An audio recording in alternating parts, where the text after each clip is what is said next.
Pinakaunang anak sa 7 mag-igsuon nga nakagraduar sa kolehiyo si Norman Pangantihon. Sa kursong Bachelor of Science in Education, major in Mathematics, ni graduar kini nga magna cum laude. Sa unom ka bulan niyang pag-review, goal na gyud niya ang mag-top notch. Ug ang iyang goal dream come true tungod top 7 siya sa licensure exam for professional teachers sa secondary level.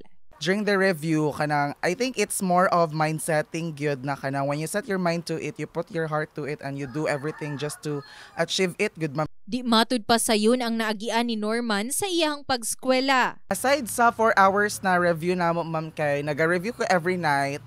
After sa review, na ako'y work before dito part-time ko. So pagkagabi lang ako maka-review, it's more 2 hours lang. Tapos katong pahapit na ang review kay whole day na ako review ma'am. Dili usab mapugnan ni Nanay Vilma Pangantihon iyahang luha tungod sa kalipay nga nabati alang sa iyahang anak.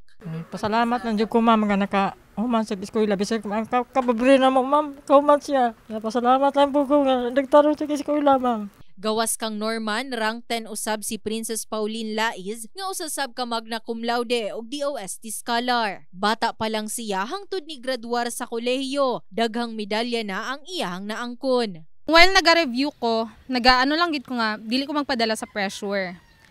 And then himuon lang gid ako ang best. Tapos mo to nakaano man gikaloy-an nga naapil pa sa list sa top notchers. Ang kadaugan ni Princess, kalampusan sab sa iyahang ginikanan nga silang Helen ug Paul Anthony Laiz. Ang akong una naisip nga, nagpasalamat jud kog dako sa Ginoo kaya nga akong ginahangyo lang tato nga makapasa lang. Tapos gipunusan pa gid niya, nakatap na chair pa gid siya.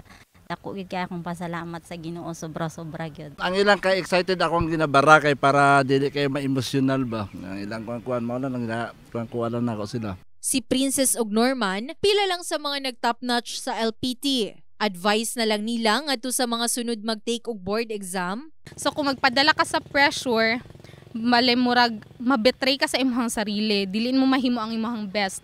So ang kailangan lang gid mo dili ka magpadala sa pressure and be confident lang jud sa pag-take sa exam. Doble na hard work and effort, and if it's really meant for you, it will be given unto you good. And so si Lord gid ang mag-igo for you sa tanan-tanan gid ang mga bagay. Marso 24 ning tuiga ni gawas ang resulta sa licensure exam for professional teachers. Sulod sa 44,764 examinees, 20,890 elementary teachers ang nakapasa kun 46.67%. Samtang sa 85,980 nga nagtake sa secondary level, 50,539 kun 58.7% ang nakapasa.